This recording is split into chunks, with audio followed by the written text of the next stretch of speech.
Эсхий хийх газар. Хүүхдийн үжил бодлоо илэрхийлэх хэрэг.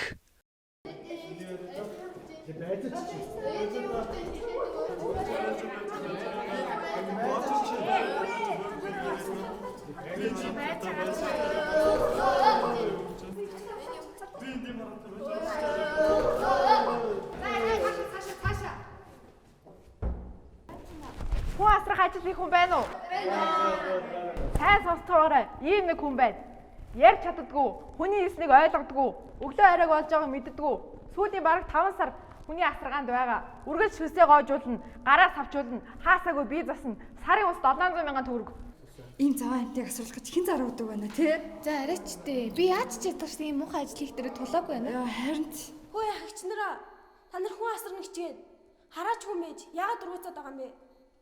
Магадгүй тэр хүн чинь Чи одоо яасан том хөлтэй юм бэ? чи өөрийгөө яг жишээ зүгээр дуугаа. чамайг харин хүн асрах хэрэгтэй юм шүү. Жохон мэж байна.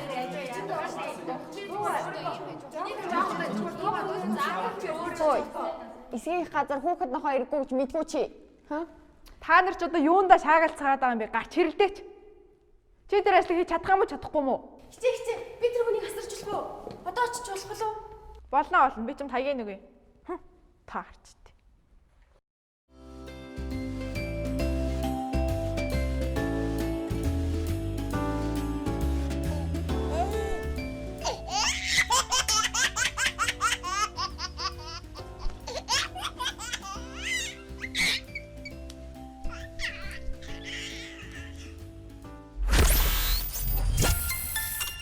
Эсхий хийх газар.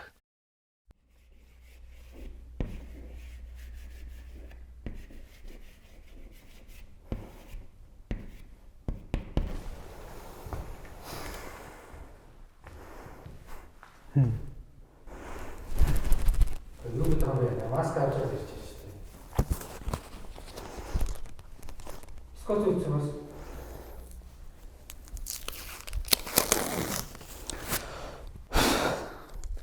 Сууж агаад ирж ш.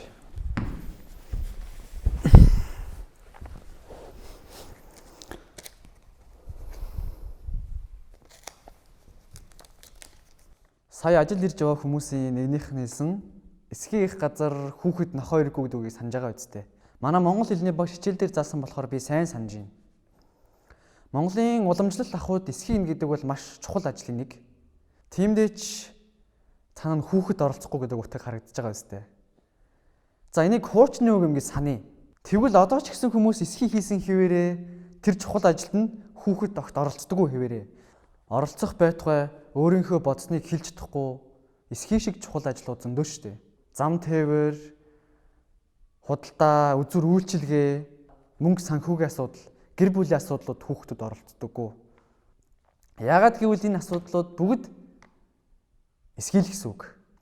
Бид ч нэх оролцъё гэдэг юм дөө. Оролцъё гэсэн ч чадахгүй байх л та. Харин бид өөрсдөө шууд хамаатай асуудалд оролцмоор байна. Чадах юмаа хийлцэж хэлэх гэсэн үгээ хэлдэг баймаар байна. Даанч бодит амьдрал дээр юу болдог гэж.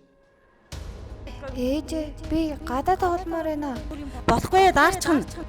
Аавад хагас бүдэн санд амраад надтай хамт сэлгэнд гарлаа. Дарагдаа илж. Болохгүй миний хүн. Аав нь маш их ажилтай. Том хүний ажил битгий оролцож байна. Аава ээжээ битгий ирэлдэлтэй. За чи дуус аав шигээ бас олон юм ярих нь уу? Багшаа уулан бичижсэнээс багаар ажиллая л да. За. Чи тэгвэл өөрөө гараад заачаач. Ээжээ би гөлгөөтэй гэрлмээргүй байна тэгвүү. Дугаа бай. Тэр чин сайн айдын хүүхэд чамайг бодсондоо л ингэж байна. Эсхий хийх газар. Сайн байна уу та? Сайн байна уу? За. Та ер нь хүүхдийн үзэл бодлоо чөлөөтэй илэрхийлэх эрхийн тухай яг юу гэж боддог вэ? Хүүхд чөлөөтэй ирэх үзэл бодлоо чөлөөтэй илэрхийлэх ёстой шүү дээ. Ер нь бол хүний эрх гэж ярьдаг шүү дээ. Хүний эрхэд өөрөө санал бодлоо чөлөөтэй илэрхийлэх, тиймээ сонгогдох бүхэл эрхүүд хамаарагдаж байгаа. Хүний эрх гэж ярьдаг болохоос биш том хүний эрх гэж ярьдаг шүү дээ, тий. Тэгэхээр хүүхд болгон яг хүмүүстэй адилхан эрхтэй. Манай сургууль дээр болохоор ер нь бол сургуулийн зөвлөлийн дарга гэж байдаг. Тэгээ сургуулийн зөвлөлийн дарга охин маань ерөнхийдөө бол 10 дугаар ангийн жаах охин байгаа. Тэгээ бусад сургуулиудад сургуулийн зөвлөлийн даргаыг тавихтаа бизнес ч юм уу эсвэл сургуульд хэрэгтэй том хүмүүсийг томилдог.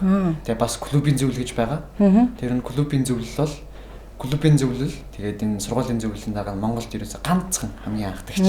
Тэгээд клубын зөвлөл нь багш нарт дугуулын секц ажлыг хуваарлан, үнэлэн, хүүхдийн хөгжих эрхийн тухай хөгжих эрхтээр суурилж ирнэ үйл ажиллагаа явуулдаг клуб байгаа. Гэтэл ер нь хүүхдүүд тэгэж багшийн ажил мажилд оролцоод үнэлнэ гэдэг ер нь бол тийм асуудал байдаггүй үстэй ер нь. Үнэхээр сонирхолтой. Би бол танай сургууль дээр явагдаж байгаа энэ үйл ажиллагааг бол одоо хувь хүнийхээ хувьд бол маш их дэмжиж байгаа.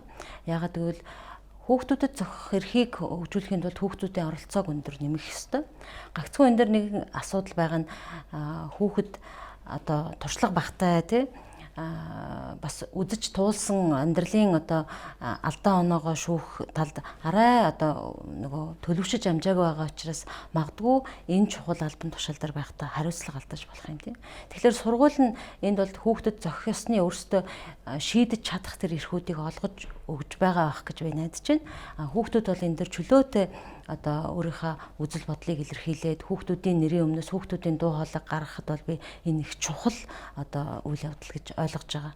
Тэгэхээр энд бол яг эцэгчүүд хүүхдүүдэд ингээд санал бодлоо илэрхийлэхэд их хэтэрхий их оролцоод хүүхдүүдийг зааварлаад байдаг боловч хүүхдүүд үнэндээ бол өөрсдөө энийг хийж чадах боломжтой. Гагцүү тэд нар томчуудтайгаа зөвлөөд зөв одоо шийдвэрүүдийг гаргахад их анхаарах шаардлагатай байх гэж бодож байна. Тэгээ ерөнхийдөө бол манай Монголын нийгэмд яг миний харж байгаа өнцгөөс бол голцоо хүүхдүүд ингээд за том хүний өдөөс дугаа байх ч юм уу тиймэрхүү хандлага ерөнхийдөө бол байгаад идэв шүү дээ.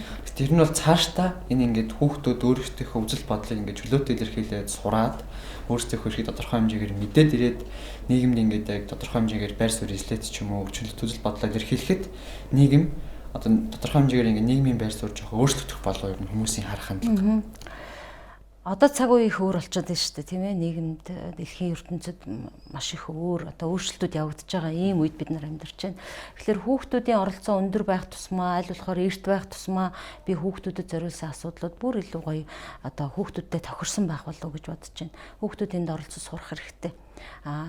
Яг сургуулийн зүгээс хүүхдүүдийг яг аль одоо зүйлүүдэд аль талбаруудад оролцуулах вэ гэдгээ маш сайн одоо тооцоолж оролцуулж байх гэж бодож байна.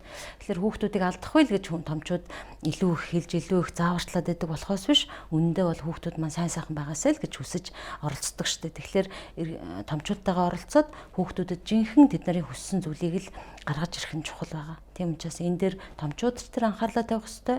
Хүүхдүүд ч гэсэн бас хариуцлагатай зүйлд оролцож байна гэдгээ мэдрээд хүүхдүүд бүгдээрээ дуу хоолойгоо оролцуулаад ингэж явах юм бол одоо ирээдүйн энэ өөрчлөгдөж байгаа нийгэмд бол илүү гоё шийдвэрүүд гарах байх гэж би найдаж байна. Үзэл бодлоо чөлөөт илэрхийлэхийн тулд хүүхдүүд яг ингээ өөрсдөө ингээд алдахгүй гэж имээгээд байгаа шүү дээ. Тийм болохоор л нэг оролцдоггүй гэж ер нь бол би ингээ хувьдаа ойлгодог.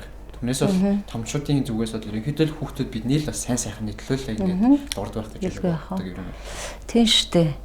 Яг л эцэг эхчүүдийн одоо хүүхдүүдэд илүү их хайрлсан хайраас л тэр томчуудын оролцоо бол илүү их оролцоотой болчиход байгаа. Гэхдээ хүүхдүүд том болчоод оролцож эхлэх юм бол оролцож сурахгүй эхэлнэ шүү дээ тийм үстэй. Оролцоо муу байгааг үзэхэд бол хүүхдүүдийг багаас нь юмд оролцуулахгүй байгаагаас л болж байгаа гэж би үзэж байна. Тэгэхээр хүүхдүүдийг оролцуулах нь туйлын зөв. Хүүхдүүд харин энд оролцох ёстой. Энд ингэж сонгуулиар тий томилогдож энэ чухал албан дээр байгаа хүүхдүүд харин хүүхдүүдтэй түүчилээд үлгэр жишээ болоод тий оролцоо ийм байдаг, ингэж оролцож болдог гэдэг жишээг тодоор харуулах хэрэгтэй. Тэгэх юм бол хүүхдүүд бид ч гэсэн оролцож болох юм байна гэдэг ойлголтоор оролцож эхэлнэ. Хөгжилдөө хувь нэмэр оруулж эхэлнэ. Тэр хэмжээгээр тэд нар том насанд хүрээд яг хөгжилдөө бүрэн дүүрэн оролцож чаддаг ийм иргэд одоо болж төлөвшнө гэсэн үг шүү дээ. Тэгэхээр энэ бол маш сайн чухал зүйл гэж бодож байна. Яг бид нар бол ихтэй ингээ юу ярих, яг юу хэлэх үзэл бодлоо яг чөлөөтэй илэрхийлэхдээ бас тавигдах зарчмууд байгаа, шатууд байгаа. Тэднийг бол бид нар өөрсдөө сайн мэдж байгаа. Гэхдээ хүүхдүүд бид нар одоо ингээд үзэл бодлоо чөлөөтэй илэрхийлэх эрх дээрээ бас илүү ингээд нээлттэй байгаасаа гэж бас хүсдэг. Ингэж л та нар юмд оролцож тийм ээ том болоод насан туршид улс төрийн одоо томчуудын ихэвчлэн оролцдог тэр эрх үүргийн хэмжээнд ажиллахын тулд одоо чаддаг зүйлүүдээр оролцоод явж байгаа гэж ойлгож байна шүү дээ тийм. Тэгэхээр хүүхд болгон оролцож сурах нь их чухал. Оролцоо өндөр байх тусмаа яадаг хүмүүс баяр баясгалантай тухайн гаргаж байгаа шийдвэрүүдэд хүмүүс яг амар тайвнаар ханддаг. Өөрөөр хэлбэл хүн болгон дуу хоолойгоо оролцуулсан юм гэдэг бол гайхалтай сайхан хөгжлийн нэг одоо алхам болж штэ тий. Тэр утгаараа бол бүгдээрээ яг оролцож сурах хэрэгтэй. Эцэг эхчүүд хүүхдүүдэд зөвлөх үүрэгтэй, гагцхүү хүүхдүүд сонгох эрхтэй байхгүй. Тэгэхээр сонголт бол хүүхдүүдийн сонголт нь байх хэвээр. Та нар учир начраа тайлбарлуулад тий энэ юм байдаг чи алийг сонгох хүүхд өөрөө сонгосон зүйл бол үнэхээр баяр баясгалантай сонголт байж чадна. Тийм учраас энэ авяас чадвар хөгжүүлэхдээ бүр их оролцох хэрэгтэй хүүхдүүд өөрсдөө. Тантай одоо ингээд үжил бодлоочлоод илэрхийлэх тухай ярилцсан. Танд маш их баярлалаа. Та нарт амжилт хүсье. За.